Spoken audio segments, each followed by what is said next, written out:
un peu sur la réforme de la retraite qui se prépare. Peut-être que vous êtes au courant, sinon il va vous éclairer. Et donc, on doit partir à 11h moins 10, on doit libérer la salle à 11h moins 10, il est 10h moins 8, il a 5 minutes, et après on attaque, n'oubliez pas vos questions, il attaque. Oui, pour une présentation complète sur la question des retraites, je suis en mesure de le faire, mais il faut me rappeler la prochaine semaine parce que c'est 1 heure de présentation. Non, en une phrase, parce que la retraite, c'est quelque chose qu'on est en train de nous voler et qu'il faut là aussi se réapproprier. C'est exactement la thématique du film. Et moi, j'ai une phrase pour définir la retraite. La retraite, c'est un investissement de la société pour elle-même, pas pour le CAC 40. Vous voyez que c'est exactement en rapport avec le film, puisque ce sont les cotisations des salariés issus de leur travail, des salaires issus de leur travail, qui vont nourrir les cotisations, qui permettent aux retraités de vivre une période magnifique de leur vie, parce que c'est une période où on ne dépend plus du profit du patron. Mais je veux attirer, j'ai les 3 dernières minutes que j'ai, je veux attirer votre attention sur quelque chose qui se passe en ce moment dans les médias qui est absolument horrible.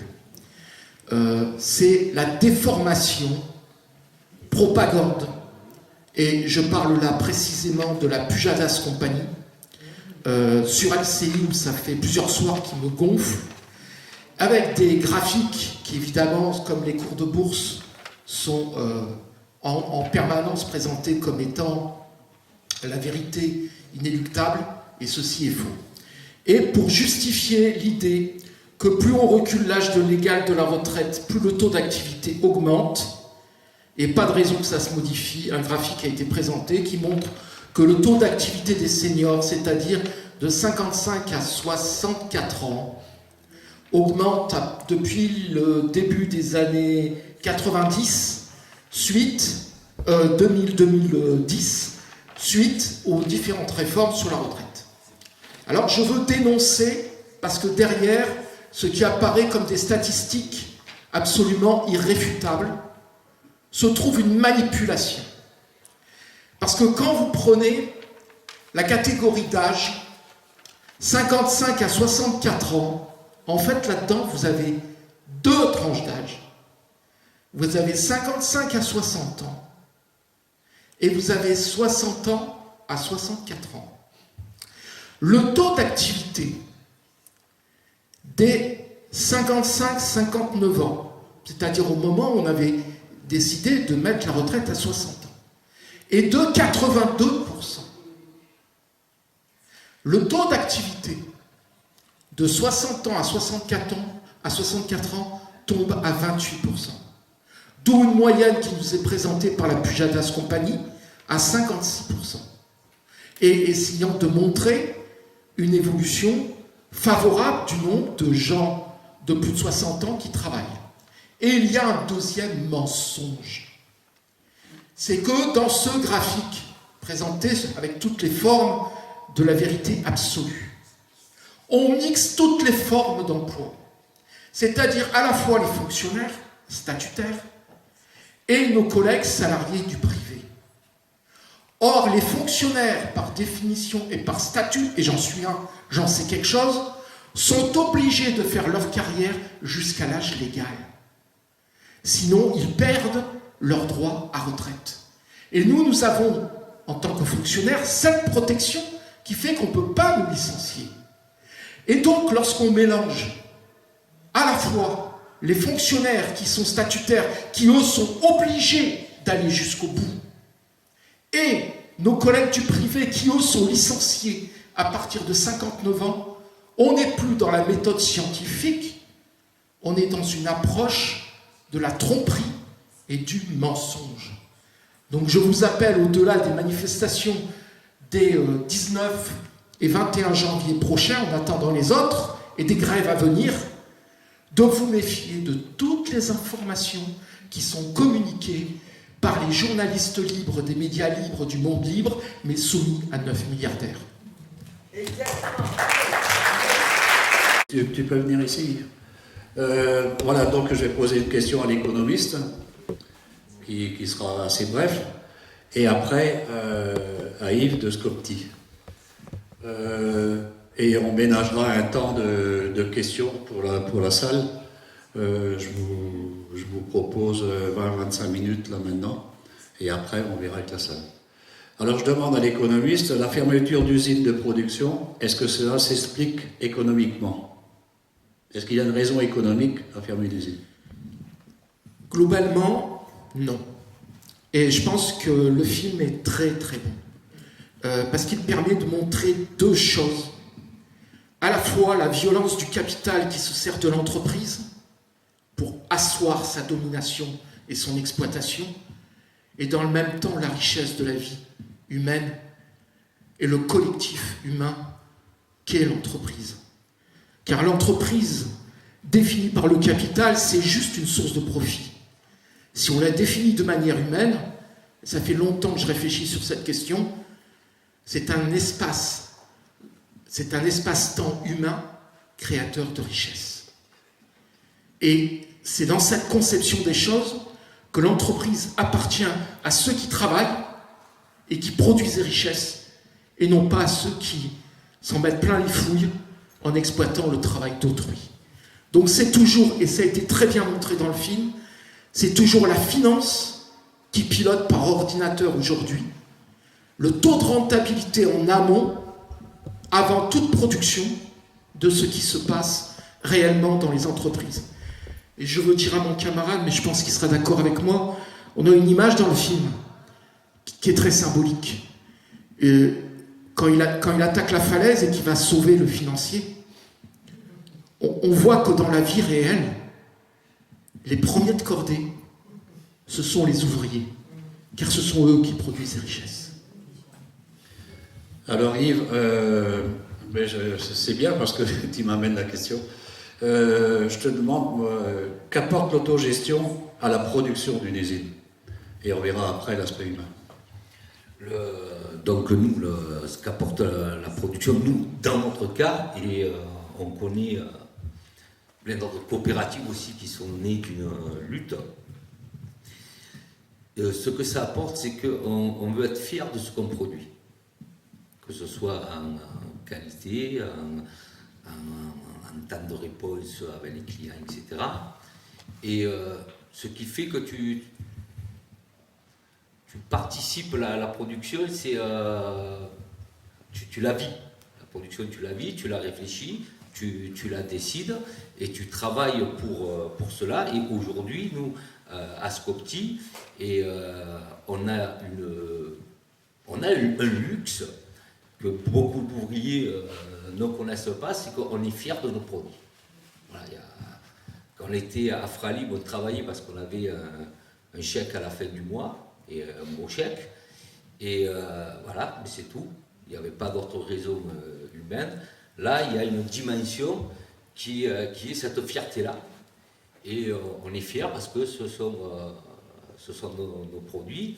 Et donc, on fait tout pour, ça augmente la qualité et la quantité de la production.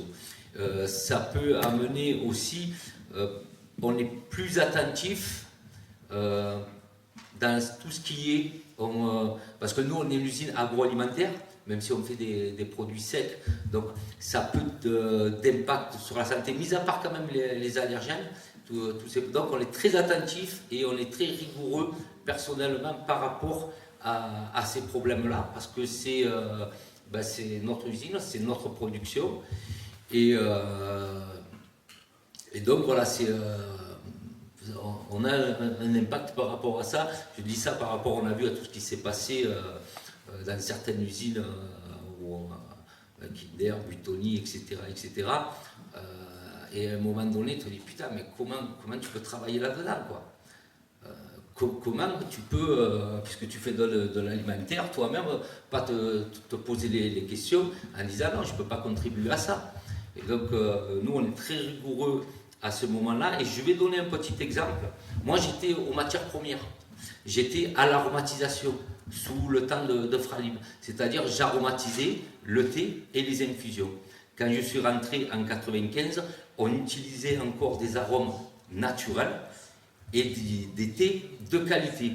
Puis dans fin années 90, début année 2000, toute l'industrie agroalimentaire, elle s'est mise par souci de rentabilité, d'économie, à les passer dans les arômes synthétiques, dans les arômes chimiques. À ce moment-là, comme nous on l'était montré plusieurs fois au créneau, donc on nous a dégagé de l'aromatisation, ce qui a fini que je suis retourné à l'aromatisation pendant l'occupation de l'usine, parce que c'était aussi un peu chez moi, et on s'est aperçu, en fait, dans les racks, dans les arômes, sur les emballages d'arômes, il y avait l'autocollant poisson à l'ambert, hein, et l'arbre défoncé, et on avait aussi des fûts avec des têtes de mort dessus, des arômes, il y avait des têtes de mort, et les collègues travaillaient avec ça, sans se poser de questions, alors que nous, on était montés au créneau sur pas mal de choses à l'époque. Et aujourd'hui, ces gens-là qui travaillaient à l'agro avec ces problèmes-là, ils ne se sont pas inscrits dans la coopérative. Il n'y a pas de hasard, quoi. Je veux dire, nous, qu'on a commencé à rêver de cette coopérative, le truc qui est sorti de tout le monde, c'est qu'on veut revenir avec des produits plus nobles, plus naturels, et dont on soit fier. Donc, il y a cette importance, le produit, la production a une importance. Plus que dans une usine normale où c'est ton chef qui a une importance. Oui, donc pour toi, c'est l'autogestion qui permet cette responsabilité, le facteur humain de se développer. On devient responsable, c'est pas un truc qu'on subit parce qu'il y a des règles et que si le chef il te voit, oh putain, non. Là, on est chacun, on est tous responsables de la sécurité alimentaire dans l'usine. Et et du coup, quand tu prends en compte ça, ça ne devient plus une contrainte, c'est une façon de travailler, quoi. Et tout à l'heure, quand on a mangé ensemble, tu m'as parlé un peu de tout le combat et qu'est-ce que ça vous a apporté à vous tous. Et ce qu'il faut saluer aussi, c'est que tous ceux qui se sont battus depuis le début sont toujours là, quoi. Si tu veux en dire un mot. Ce que ça nous a apporté, puisqu'on a fait 4 ans de lutte, généralement dans les entreprises, quand tu fais des réunions avec la direction, ils t'expliquent tellement bien les choses avec leur graphique, hein, parce qu'on fait aux chiffres, on leur fait dire absolument ce qu'on veut. Et à la fin de la réunion, tu as presque envie de dire bon, écoutez, ce mois-ci, carte m'appelle. Parce que presque les gars, s'ils t'embauchent, c'est vraiment qu'ils sont philanthropes. C'est vraiment qu'ils ont une dimension humaine énorme. D'où l'importance des CE, des comités d'entreprise, parce que le comité d'entreprise ne doit pas servir seulement aux vacances à la neige, à hockey choral, etc. Un comité d'entreprise, son rôle, c'est de dire aux salariés comment va l'entreprise, comment se porte l'entreprise. D'accord ? On a vu un moment dans le film que le fait d'avoir les informations, tu vois, tu te laisses pas embobiner.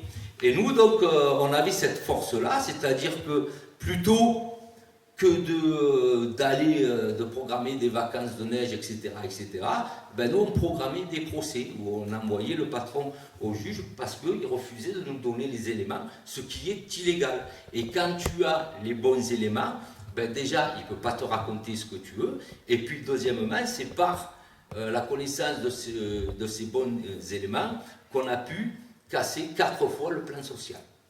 Et ils ne sont jamais revenus sur les éléments qu'on donnait. Voilà. Oui. En complément, oui. Ça fait plus de 40 ans que je milite et j'ai travaillé à l'époque, il y a 40 ans, à la section économique du Parti communiste français, dont j'étais membre, à l'époque. Et le mot d'ordre, enfin pas le mot d'ordre, la philosophie des économistes marxistes qui travaillaient au sein de la section économique du PCF était un mot d'ordre très simple, intervenir dans les gestions avec de nouveaux critères. Et ces nouveaux critères, c'était la centralité de l'homme, de ses conditions de travail et de la manière dont on produit les biens. 40 ans de lutte qui ont enfin débouché on peut dire sur quelques exemples, et notamment dans le Sud, parce qu'il n'y a pas que, Fralib, mais moi je connais bien, j'ai un ami qui s'appelle, que tu dois connaître, Patrick Candela, qui a été le responsable des luttes de Nestlé à Marseille, et qui a aussi permis contre, je ne sais plus quelle était la multinationale, parce que c'était aussi une grosse multinationale, hein, c'était Nestlé, de combattre et d'obtenir une reprise d'activité sous la forme coopérative. Je ne sais plus d'ailleurs quelle est la marque de chocolat qui est devenue, mais voilà. Et je pense que c'est une piste, c'est-à-dire que, si vous voulez, lorsqu'on parle de lutte de classe, entre la lutte des classes qu'on a dans la tête de l'histoire passée du 19e siècle, où c'était les mines, le travail dur, les occupations d'usines, les grèves, les manifestations, les morts pour cause de manifestations et de barricades, parce qu'il y a eu des ouvriers qui sont morts, dont à Fourmi, par exemple. Aujourd'hui, la différence, c'est que le début de la lutte, et tout le film le montre, c'est comment se confronter à la finance. Et ça passe par les questions de gestion. Si on ne maîtrise pas ces questions de gestion, et tu as raison de souligner le rôle des CE, le rôle des CHSCT sur la question des conditions de travail que Macron a déboulonné, bon, eh ben, l'ouvrier perd la maîtrise de son process productif. Je pense qu'on est d'accord. Et je pense que le film montre tous ces aspects. Et c'est pour ça que c'est un très beau film. Il est à la fois démonstratif de ce qu'est la violence du capital, et en même temps il montre une humanité magnifique de ces solidarités humaines. Et donc, pour revenir à ta question, ce que ça nous a apporté, ça a permis, donc généralement quand tu sors de tout ce qu'ils apprennent, les patrons dans ces réunions, c'est que tu dises merci, que tu baisses la tête. Voilà, que tu sois plus qu'un numéro, un matricule, tu pointes, tu fais ce qu'ils veulent, etc. Et le fait d'avoir levé la tête et d'avoir refusé la fermeture, ben, déjà, il y a une phrase qui dit à partir du moment on peut perdre, mais à partir du moment où tu luttes, tu as déjà gagné parce que tu as gagné ça personnellement. Tu lèves la tête, tu deviens un homme, tu n'es plus un numéro, tu deviens un homme. Et du coup, durant cette lutte, on a rencontré des personnes qu'on n'aurait jamais rencontrées avant, puisqu'on était cantonnés. Hein, te cantonne bien, toi tu es ouvrier, tu restes dans son secteur, toi tu es infirmier, tu restes là-bas, surtout pas de lien, surtout pas de... Et nous, justement, on a rencontré donc, des luttes dans le privé, des luttes écologiques, des luttes avec la communauté des paysannes, des luttes dans des artistes, et tu vois que finalement, on est plein, il y a des luttes de partout. Et quand tu arrives à faire le lien et ces interactions, tu t'enrichis personnellement parce que tu rencontres d'autres cultures, entre guillemets, d'autres vies, donc ça trouve d'autres perspectives. Et voilà, ça nous a apporté ça, cet enrichissement personnel. Voilà, aujourd'hui, je suis devant vous, je parle avec un micro. Il y a 15 ans, on m'aurait dit ça, tu es fou, quoi. Parce que moi je suis quelqu'un de timide à la base. Et comme je disais aux collègues, les premiers temps de la lutte, donc il venait des journalistes, et aux journalistes, c'est clair, on leur disait, écoutez, vous rentrez, vous allez où vous voulez, vous filmez ce que vous voulez, vous interrogez qui vous voulez. On ne suivait personne. Et donc, des fois, avec les copains, quand on n'avait pas d'initiative, de manifestation, donc on a des tables en bois, on était là, on est en train de discuter. La journaliste venait, elle posait des questions, puis il y a des copains qui ne sont pas à l'aise et tout. Et tu es là, tu dis, oh, mais les gars, c'est pas de moi, c'est pas de toi, c'est de nous, de ce qu'on fait. Et donc, voilà, moi je me suis mis à parler, des copains se sont mis à parler, et parce que du jeu, tu passes au nous. Et c'est ça la force, et c'est ça qui te transcende un peu, et c'est ça que tu dis, putain, mais ensemble, on est plus fort. Et voilà, et ça nous a apporté, on est beaucoup à avoir pris confiance, à tel point qu'on a créé, on est venu un moment nous proposer de créer une pièce de théâtre sur notre histoire. Ben, aucun de nous, on avait fait du théâtre. Mais tu as quelqu'un qui vient en AG et qui te dit, bon, moi je veux faire une pièce de théâtre sur vous et j'ai besoin de vous. Ben, te tends la main, ok, bon, on y va. Et donc je me suis retrouvé à faire l'artiste sur scène. Et de là, on a créé aussi un groupe de musique. Et ça a permis, durant la lutte, de créer une petite bulle, parce que c'est aussi, on ne le voit pas trop là, dans le film, mais c'est lutte ouvrière, lutte syndicale, mais c'est une lutte humaine. Et quand on parle humain, ben, il y a la famille, il y a les amis, il y a le cercle, et chaque lutte, elle casse ça, elle brise ça. De part, parce que ben, les patrons l'utilisent. Nous, on avait des déclarations dans les journaux, comme quoi on avait tout saccagé dans l'usine. Donc, quand tu as la belle famille, ton père, le machin, oh, mais qu'est-ce que vous avez fait? Donc, il faut que tu te justifies. Donc, déjà, te justifies au public, mais te justifier devant tes amis et devant ta famille, parce que tu es vite caricaturé. Et donc voilà, cette lutte humaine aussi, ça te fait, ça te brise, mais aussi ça te grandit, parce que tu vas au-delà de ça, quoi. Et ça c'est important, parce que voilà, et quand on parlait, je suis un peu, ouais, je suis pas trop à l'aise. Et donc quand on parlait, c'est vrai que donc il y avait Nestlé, il y a eu à Carcassonne, la Belle Ode. Ils le connaissent, c'est très bien parce qu'elles sont terribles en plus. Et ils sont sur des produits de qualité. Et ils sont le maximum dans les circuits courts. Hein, le maximum. Ouais, c'est sûr que la vanille, il n'y en a pas en France comme nous. Le thé, il n'y en a pas en France. Et nous aussi, parce qu'on voulait privilégier le circuit court. Et d'ailleurs, dans nos produits bio, c'est que des produits français. On a relancé la production de ces plantes-là à Buis-les-Baronnies, que ce soit le tilleul, la verveine, etc.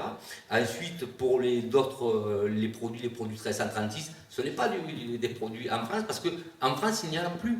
On préfère bétonner pour faire des Auchan et compagnie, plutôt que de laisser vivre des agriculteurs.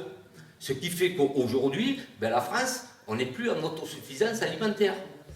Je veux dire, on l'a vu durant le Covid, les mecs, ah mais mince, putain, c'est pas fait en France les médicaments, c'est pas fait là. Putain, mais ça fait des années que vous délocalisez, quoi. Tu te rends compte aujourd'hui. Et sauf que ça n'a pas changé. Hein.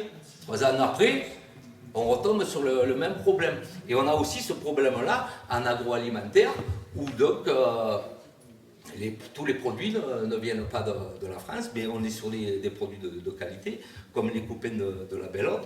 Pour la petite histoire, tu veux...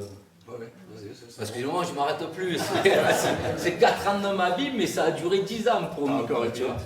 Et donc, on était en 2012, donc on avait 2 ans de lutte. Les copains 2012, Pilpa, les glaces Pilpa, décident de fermer leur usine. Et les copains te le racontent comme ça, donc ils ont un accent terrible, moi j'adore, mais j'arriverai pas à le refaire, c'est dommage. Et ils te disent, ils sont en réunion, et ils disent, putain, mais les collègues à Marseille, ça fait 2 ans qu'ils tiennent, alors que c'est que les Marseillais, c'est que des branquignoles, que des feignants. Nous, si on se met en lutte, on casse la baraque. Donc ils sont venus nous voir, on a pu partager l'expérience qu'on avait sur la lutte. Et eux, donc ils se sont mis en lutte, et ils sont passés en coopérative avant nous. Ce qui fait que dans la lutte, on était leurs grands frères, et puis après en coopérative, ben, c'était eux qui étaient nos grands frères, et on a partagé. Ils ont partagé l'expérience de la création. Il y a eu aussi, par exemple, à Marseille, la reprise l'Après-m. L'Après-m, c'est un McDo qui a été repris par les salariés. Et ça aussi, ça a été un combat titanesque. Et moi, j'ai fait des débats avec Kamel, et c'est quelqu'un de terrible, humainement. Et parce que lui aussi, il a morflé humainement durant cette lutte, mais ils ont réussi, leur projet a réussi. Et voilà, moi, parce qu'on a rencontré, on est une coopérative, donc on a rencontré plein de coopératives. Ce qu'il faut savoir, c'est que c'est pas parce que tu es une SCOP, c'est pas le truc absolu.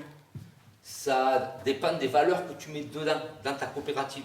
Parce que dans une coopérative, tu as, nous, quand donc tu es chaperonné par l'union régionale des SCOP, qui te transmet, comment on appelle ça, les statuts, etc.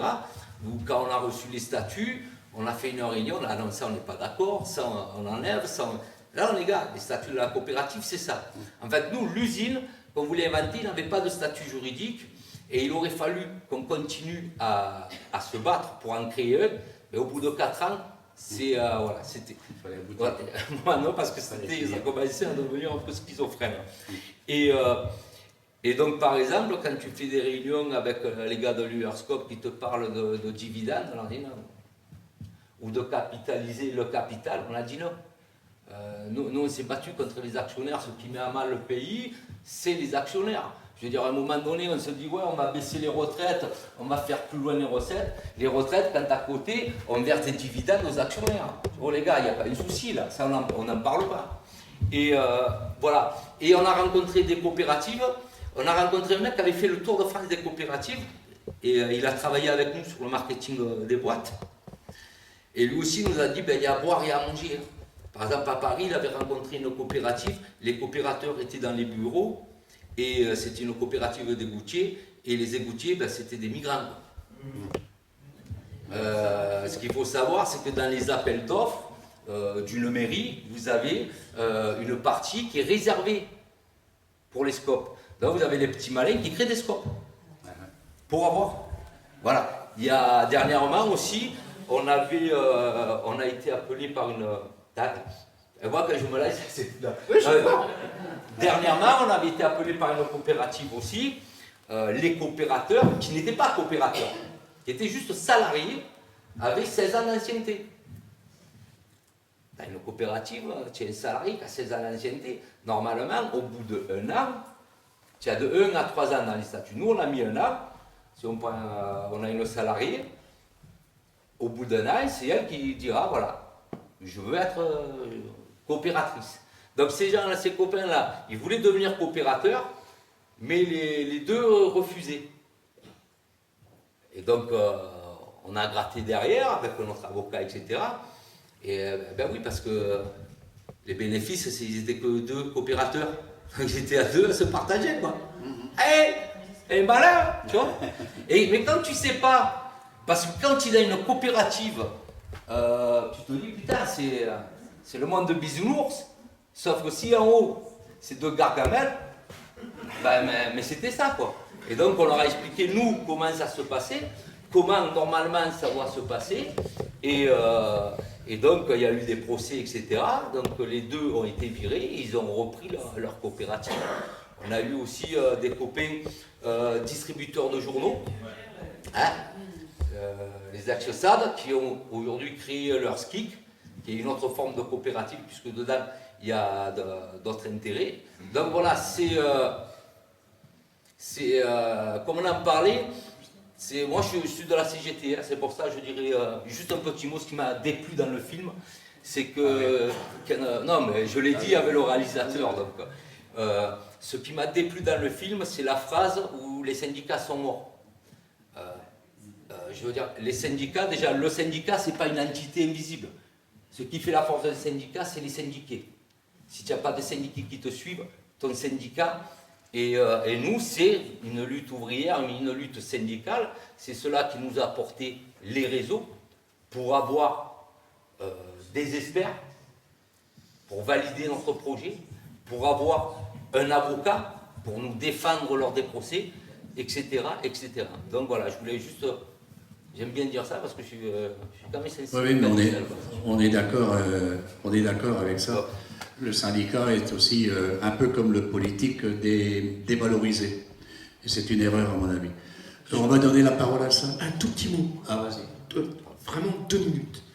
Ce qui a été décrit, et on voit qu'au cœur du fonctionnement de l'entreprise, c'est en fait la finance. Vous avez vu cette logique des enchères inversées, hein, qui en fait descend les prix et qui après va se répercuter sur les ouvriers en termes de conditions de travail, d'où l'accident du travail, les salaires, etc. etc.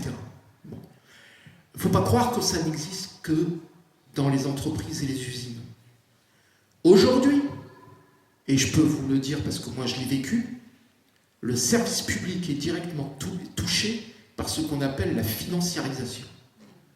On assiste à la financiarisation des services publics, c'est-à-dire qu'auparavant, les budgets publics des collectivités locales étaient construits sur la question de l'écoute des besoins des populations, et après la construction d'un budget en établissant les priorités.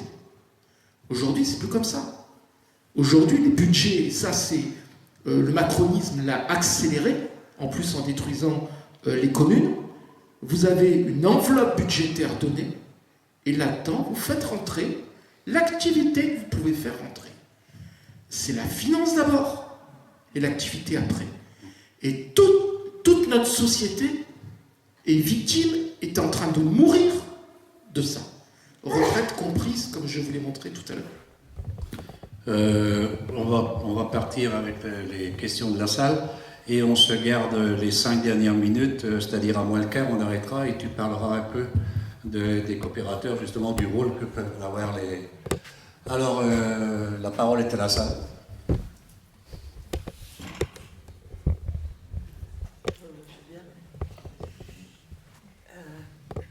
Merci pour les autres intervenants. Oui, moi, c'est la deuxième fois que je le vois, mais la première fois, je l'ai vu sans débat, il passait en salle. Et donc, je voudrais savoir si ce scénario est réaliste. C'est-à-dire si c'est vraiment possible de faire si le scénario qui est développé dans le film, parce que je crois que dans les débats, ça a été beaucoup développé. Celui qui fait le banquier, là, qui est le comédien adorable, ils sont tous beaucoup engagés pour faire ça. Et est-ce que c'est un scénario réaliste? C'est-à-dire, est-ce qu'on peut vraiment renverser la logique financière, la contourner en entrant à l'intérieur pour réussir à sauver une boîte qui est quand même importante, hein, c'est une boîte comment ça se dit, enfin de précision, c'est décolletage. De décolletage, oui, mais c'est toute la région, enfin on sait que les turbines et machin, toute la région de Grenoble dans laquelle elle se trouve, il y a eu plein de fermetures d'usines. Voilà, je voulais savoir si c'était, si vous pouvez répondre, hein, moi si c'est vraisemblable, quoi, si c'est un scénario vraisemblable. De part, après l'économiste pourra mieux le dire parce qu'on parle de la finance, mais de par l'expérience que j'ai vécue et qu'on a vécue durant ces 4 ans, de par l'expérience qu'on a partagée avec d'autres luttes, pour moi c'est réaliste. C'est réaliste. Ils ont utilisé. Alors c'est des armes qui nous dépassent, qui me dépassent, hein, les finances, les machines, les trucs. C'est pas ma tasse de thé, mais c'est utiliser dans ce monde-là, utiliser les armes, leurs défauts, leurs travers, les utiliser contre eux. Nous, on l'a souvent fait à notre niveau. Ce qu'il faut aussi savoir, c'est que il y a un mépris, mais vraiment qui est énorme de la part des directions, puisque nous, on luttait contre une multinationale, donc direction de l'usine, direction France, direction Europe, direction monde. Et ces gens-là nous méprisent, mais vraiment tellement, que des fois, ils font des erreurs énormes. Voilà. Et ça on l'a vécu. Et donc, on se sert de leur erreur.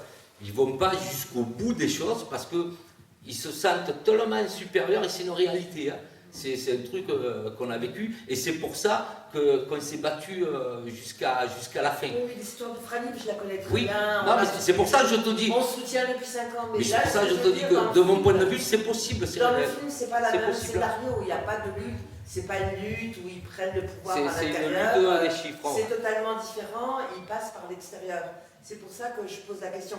C'est différent de Fralib ou des Jabi ou de même de BIP, je veux dire que j'ai bien connu moi parce que j'habitais à côté et que j'ai suivi pendant 1 an. C'est différent. Ça c'est un scénario particulier quoi. Ils passent à l'extérieur et tout d'un coup, parce qu'il y a un financier qui a failli se casser la gueule en escaladant la montagne, voilà. Je voulais savoir si c'était faisable.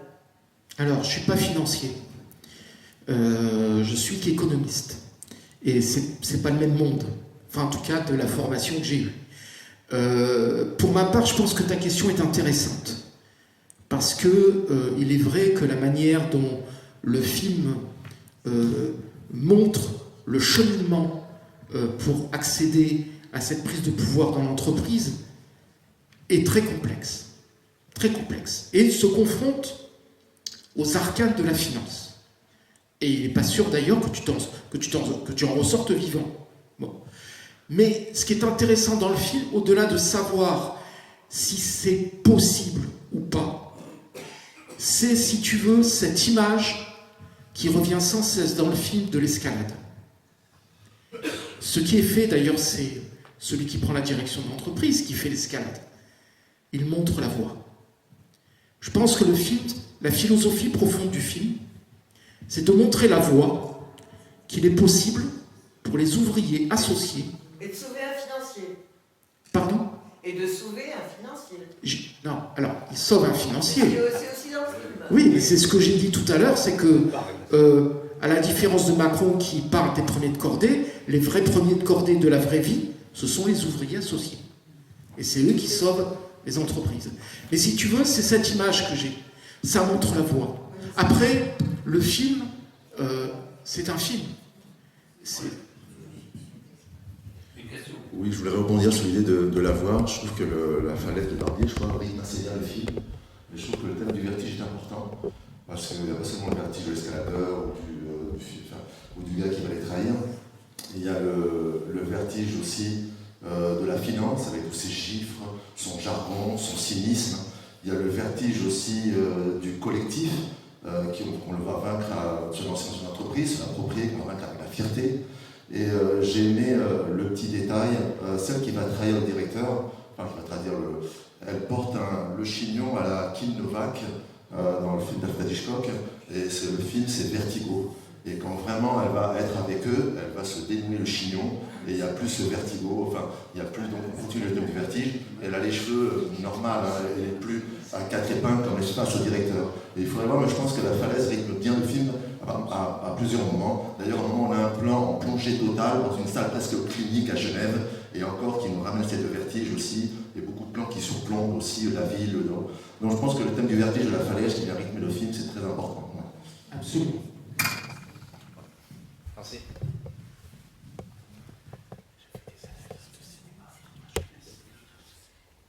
J'abonde par rapport à cette personne.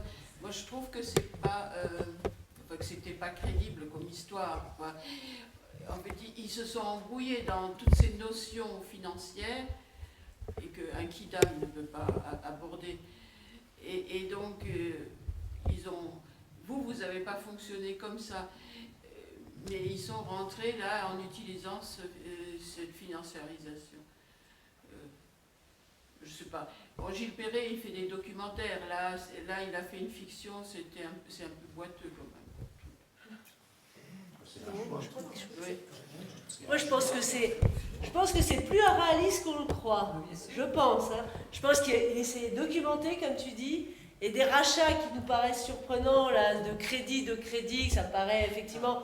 LBO, oui. Hein, je veux dire d'avancer 10 000, mais finalement, voilà, tu comptes. Non, mais ça, je suis d'accord. C'est cette façon obscure. Mais le fait que eux, les ouvriers, ils essayent de rentrer dans cette combine. Ah, ben, il faut appel à ça, des. C'est pas possible. Si, mais il faut appel justement à, même si celui-là, il est encore plus enfoiré, entre guillemets, que ce qu'on pensait. C'est l'employé du crédit agricole qui va arriver. Non, mais c'est le petit, justement, celui qui récupère un max de fric, c'est l'autre. C'est justement l'argent qui manquait, c'est lui qui va le récupérer sur des fonds improbables et qui sont complètement réalistes vu de notre société actuelle. Avec ces courtiers dont tout à coup ils vous sortent des millions, on ne sait pas où. Je veux dire, eux, ils existent vraiment. Moi, je pense que... Non, mais ça, c'est d'accord, ça, c'est un autre... Mais je pense pas du tout impossible et infaisable. Si les gens... Parce que là, c'est quand même des gens qui sont désyndicalisés. Le père, il reproche à son fils, et le fils reproche à son père d'être resté syndicaliste comme dans les années 70 et tout. Donc c'est vraiment un autre parcours, quoi. C'est pas du tout comme Merci. ces luttes qu'on a suivies. Je comprends ce que tu veux dire, mais je me suis aussi posé la question.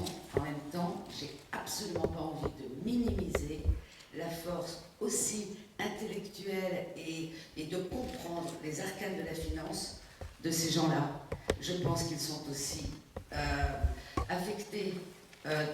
physiquement, et ils sont aussi, je pense, brillants, aussi quelque part. Et ouais, je pense qu'ils ont une force insoupçonnée.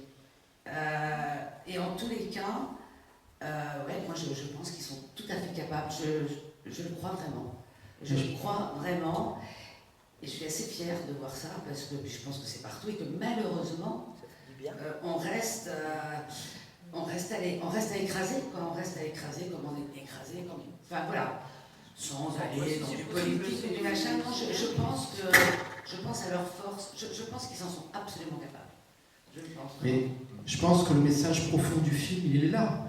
C'est-à-dire que les ouvriers associés peuvent mieux gérer une entreprise que les capitalistes eux-mêmes.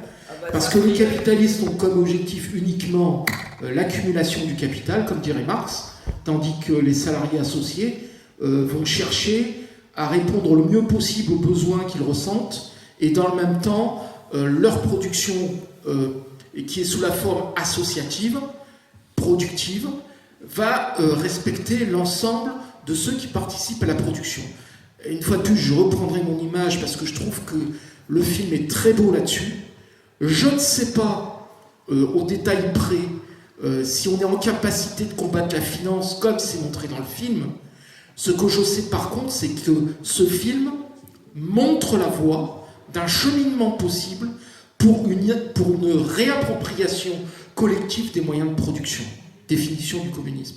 Et ça me semble, au sens de Marx, hein, je ne parle pas d'un parti, et ça me semble le message essentiel du film. C'est possible. Et surtout aujourd'hui, parce que vous voyez, on parlait de la classe ouvrière dans les années 50, vous aviez 20% de la population qui avait le bac. Aujourd'hui, c'est 80%. Donc, en effet, ce que tu dis est juste, c'est-à-dire que les ouvriers, en plus, c'est plus les mêmes machines-outils, c'est des machines-outils à commande numérique. C'est-à-dire où la question, c'est plus la main qui tient la machine et qui fait la production, mais la commande n'est plus manuelle, elle est numérique, c'est-à-dire c'est l'intelligence humaine qui, par l'intermédiaire d'un programme écrit, va commander à la machine le fait de faire tel et tel geste. Et là, c'est la libération, enfin, c'est l'émancipation au sens de Marx, c'est-à-dire la libération de l'esclavagisme de la machine. Tu peux t'émanciper de la domination de la machine. Tu peux à ce moment-là, si tu crées les conditions, faire en sorte que l'homme se réapproprie la maîtrise de l'outil. Une autre question? Juste pour rebondir aussi. Vous vous êtes réapproprié votre entreprise, vous avez les soucis d'une entreprise. Alors ça marche comment? On a les soucis de... Pourquoi vous avez un autre nom? Vous étiez Fralib au début, maintenant vous avez changé de statut? À l'époque, Fralib, c'est qu'on appartenait à la multinationale. Voilà, en fait, c'est la multinationale, il y avait plusieurs Fralib. Il y avait Fralib Gémenos, il y avait Fralib Le Havre, il y avait Fralib à Poitiers, Fralib en Belgique, etc. Et au fur et à mesure, elle a regroupé, fermé les Fralib, etc. Ça, c'est quand on était sous la multinationale. Et aujourd'hui, on est la Scopti, la coopérative qu'on a créée après ces 4 ans de lutte. Voilà. Et donc aujourd'hui, comme une petite entreprise normale, on a subi le Covid, comme tout le monde, avec les problématiques que ça a apporté. Et là, on subit la hausse des énergies, donc la hausse des matières premières, etc., etc. Et le fait aussi qu'on ne peut pas répercuter cette hausse sur les prix de vente. On travaille avec la grande distribution et c'est des combats opiniâtres. Vous voyez, c'est très dur. Donc, on avance au fur et à mesure. Et c'est vrai qu'en ce moment, c'est compliqué. Mais donc, du coup, on essaie d'élargir notre gamme. On essaie d'être un peu plus présent quand on nous invite pour dire voilà, on existe. Et devenez des consommateurs, achetez nos produits, ils sont de qualité. Et voilà, on essaie comme ça, mais on a toujours espoir, puisque pour nous, la lutte est continue. On a gagné la lutte de la création. Aujourd'hui, on gagne la lutte de la survie, parce qu'on sait qu'on est une entreprise qui est marquée. Je veux dire, tout le monde connaît notre histoire, donc il y en a, ça ne plaît pas. On a vu les directeurs de magasins, et ceux-là, eux, jamais chez moi, etc. etc. On n'est pas... On est marqué, donc on n'a pas les petites complications. Et c'est un combat, c'est un autre combat qui continue, quoi. Et on ira jusqu'au bout. Et même quand on a gagné la lutte, et quand on s'est dit, on a gagné notre lutte, et on a les machines, on a l'usine, etc., etc., il a fallu qu'on commence une autre lutte, parce que, entre-temps, c'est vrai qu'on ne parle pas de politique, mais la politique est importante. À un moment donné, si tu connais les LIP, ce qui a tué les LIP, qui était une très belle initiative, c'est la politique. On dit non, ceux-là, on les dégage, etc. Et comment ça, on peut en parler, les moulins Morel, etc. etc. Et donc nous, la communauté urbaine de Marseille, qui était avant présidence à gauche et passée à droite, donc on a eu pas mal de soucis à ce niveau-là. Il a fallu continuer à lutter. Et aujourd'hui, voilà, on continue. On sait que c'est aussi, on est une entreprise, les énergies augmentent, donc c'est très compliqué. On est une entreprise, on fait du thé et des infusions. Tout le monde est impacté par l'inflation. Donc du coup, vaut mieux acheter la viande pour les enfants, et puis moi je ne bois pas de thé, quoi. C'est normal. Après, il y a le truc aussi, c'est qu'on est vendu cher en supermarché. Parce qu'on est des produits de qualité. Les produits que vous achetez en supermarché, ce n'est pas les produits qu'on leur vend. C'est pas au même truc. Ils se font une belle marge dessus. Et comme ils savent qu'on est des produits de qualité, donc ils mettent la barre haute. Et c'est aussi un combat qu'on mène contre ça, quoi. C'est pour ça aussi qu'on a créé une association où on a deux réseaux. Donc le réseau de production normale, parce que ce qu'il faut savoir, notre usine, aujourd'hui, on est 40 à travailler. Mais c'est une usine, on a été jusqu'à 280. Donc ce n'est pas une petite coopérative, c'est vraiment un outil industriel énorme. Aujourd'hui, on doit utiliser 40% des capacités de l'usine. Sauf qu'il y a des endroits que tu es obligé de garder sous énergie pour ne pas perdre les programmes informatiques, etc. Et tout cela, ça a un coût et ça te rapporte rien. Après, le premier truc, quand on a commencé, la première année où on a reconstruit la coopérative, on a sorti les salaires, mais il n'y a rien qui est rentré. Puisque entre le temps de création d'un produit et des premiers bénéfices, tu as un certain laps de temps. Et toi, comme tu es nouveau, tu dois tout payer, comme on dit, au cul du camion. Mais par contre, quand tu es payé à 6, 9 mois, etc. etc. Donc c'est... si tu veux bien me laisser terminer, Fabrice, pour clôturer en 2 minutes, et après on revient vers toi, que tu nous parleras de ta coopérative et comment on peut acheter tes produits. Alors là, je suis producteur de beaucoup de caricatures et de documents sur Facebook. Et je suis tombé sur ce texte parce que je pense qu'il est au cœur de notre discussion de ce soir. C'est un texte de Karl Marx. Les riches ne génèrent pas de richesse. Les riches gardent la richesse. C'est pour cela qu'ils sont riches. S'ils généraient des richesses, ils seraient appelés travailleurs. Et à côté, j'ai mis ceci, ce que j'ai appris par les informations que vous avez dû aussi apprendre. Les entreprises du CAC 40 ont distribué 80 milliards d'euros aux actionnaires. Donc de l'argent pour les retraites, il y en a. Si on applique l'analyse de Marx, si on considère qu'elle est juste, personnellement, je pense qu'elle correspond tout à fait. Ça veut donc dire que les 80 milliards de dividendes distribués l'ont été sur l'exploitation des richesses produites par les travailleurs, puisque le capital ne produit aucune richesse, et c'est facilement démontrable. Donc, de ce fait, il est fort possible, puisqu'il paraît qu'il n'y a que 17 milliards de pertes en 2023 ou 27, je ne sais plus, pour les retraites, de rapidement trouver 20 à 40 milliards, on laisse 50%, vous voyez, assez pourri, mais 20 à 40 milliards pour combler cet éventuel trou qui est analysé dans le rapport du corps sur ce fameux déficit des retraites. Un dernier mot, puis j'arrête. À chaque fois qu'on vous parle dette, dites-vous bien que c'est pour vous culpabiliser. Quand on veut tuer son chien, on l'accuse de la rage. Quand on veut tuer une entreprise, on l'accuse d'une dette. Quand on veut tuer un service public, on l'accuse de dette. Quand on veut tuer les retraites par solidarité, par répartition, on l'accuse de dette. Merci. Alors, si tu veux...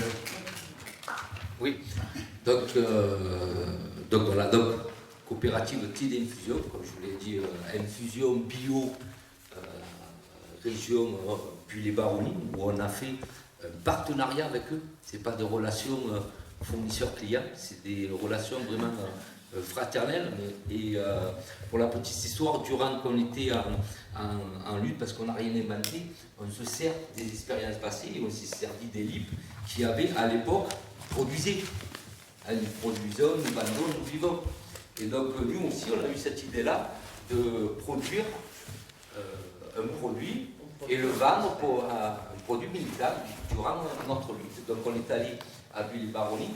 Ce qu'il faut savoir, Buis-les-Baronnies, c'était un tilleul réputé en France et même à l'international. Les multinationales se servaient là-bas et puis un jour, ils ont dit, bon, mais on va aller se servir ailleurs, beaucoup dans les pays de l'Est, et on le paye moins cher. Mais la qualité, puisque j'ai travaillé avec, c'était plus du tout la même. Mais vu que je te mets dedans des arômes artificiels, tu vas rien boire. Donc c'est ça aussi le truc. Et donc on est allé les voir, on leur a dit voilà, on veut vendre vos produits. Donc les mecs ils nous ont dit oh les gars ça va, on a été déjà bananés par les multinationales, par les entreprises. C'est-à-dire il y a beaucoup de producteurs qui ont tiré le rideau, des producteurs qui ont changé de production. Et quand on a discuté un peu avec eux, savoir qui on était, et ils nous ont dit ah mais je crois qu'il me reste un peu d'utile là-bas. Nous on l'achète au prix que vous voulez. Voilà. Donc on a acheté leurs produits, on l'a coupé, on l'a mis en sachet, on l'a vendu, et on leur a dit le jour où on est en coopérative, on viendra l'acheter chez vous. Et là on dit oh attendez. Parce que le jour où vous êtes en coopérative, si vous durez 6 mois, nous lancer une production de tilleul, il faut replanter, il faut s'occuper des arbres, ça va être compliqué. Et bien on a dit, écoutez, ce qu'on va faire, la première année, on va venir, on va ramasser le tilleul, on va le couper nous, le sécher, l'amener à l'usine et le mettre en sachet. Donc évidemment, ils avaient de grands sourires, sauf que le jour de la floraison, c'est juin-juillet et c'est très court, c'est 3 semaines à la floraison du tilleul. Mais on a débarqué chez les producteurs, on a coupé, ils nous ont montré comment il fallait faire. On a coupé le tilleul, on l'a traité, c'est-à-dire qu'il faut le couper, le sécher, le remuer, etc. On l'a mis en usine, on l'a fait en sachet et on l'a vendu. Et à partir de là, il s'est fait un partenariat. Et c'est-à-dire qu'à Buis-les-Baronnies, souvent quand il y a des fêtes, fête du tilleul, fête ci, fête là, ils nous invitent, et puis on dort chez les producteurs. C'est un monde, voilà. Moi, c'est une région que j'ai connue grâce à la lutte, qui est magnifique, Drôme provençal. Et tu vois encore plein d'animaux, quoi. Tu vois des biches, des oiseaux, des trucs de fou. Et j'ai pas chez moi ça. Et voilà. Et il y a des partenariats comme ça. On travaille aussi avec d'autres coopératives. Et les discussions, quand tu travailles avec ces partenaires-là, ne sont pas du tout les mêmes que quand tu vas parler à ces gens de la finance, à ces gens des grandes distributions. Donc ça, c'est pour nos produits bio. Ensuite, nos produits conventionnels, pareil, on est sans arôme ajouté. Sans arôme, c'est-à-dire que thé vert menthe, c'est du thé vert avec des feuilles de menthe. Et quand on a des produits avec des arômes, c'est des arômes naturels. Et des arômes naturels. Parce que dans les arômes naturels, forcément, tout le monde s'y met maintenant. Mais il y a plusieurs arômes naturels. Vous avez l'arôme naturel de citron, qui est fait à partir de citron. Vous avez l'arôme naturel citron. C'est-à-dire on va combiner des molécules naturelles pour faire du citron. Et puis vous avez l'arôme citron. Alors là, il n'y a rien de citron, il n'y a rien de naturel, c'est du chimique. Donc nous, on est sur des arômes naturels, sur des sans arômes ajoutés. On a fait donc une gamme de thé, d'infusion, thé bio, infusion bio, de thé en vrac, on s'est lancé aussi dans le vrac. Et comme on est une boisson qui va marcher plus l'hiver, donc on est en train de sortir, et on a sorti l'été dernier, mais un peu en retard, des boissons aussi. Des boissons du thé froid, là, du thé glacé aussi. Voilà. Donc pour toute information, j'ai des flyers, et c'est ça, c'est un peu... quand on parle pas de consommateur, on parle de consommateur. Ouais. Merci.